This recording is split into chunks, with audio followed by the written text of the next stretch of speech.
a very common term used in English. એને ગુજરાતીમાં સારણ ગાંઠ કહેવાય.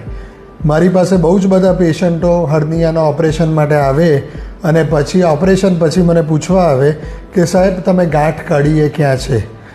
હર્નિયા કે સારણ ગાંઠ એટલે તમારા પેટમાં રહેલા મસલમાં એક જાતની વીકનેસ આવે જેમાંથી અંદરથી આંતરડું બહાર આવે.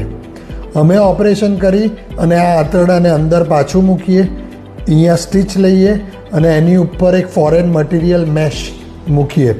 એટલે મોસ્ટ ઓફ ધ ટાઈમમાં જ્યારે અમે આ હર્નિયા ઓપરેટ કરીએ ત્યારે કોઈ પણ ગાંઠ, જે નામ સારણ ગાંઠ છે એ કોઈ પણ ગાંઠ અમે કાઢીએ નહીં. This is an informative video to tell all of you that hernia is we are strengthening your own weakened muscle and not removing anything from your body.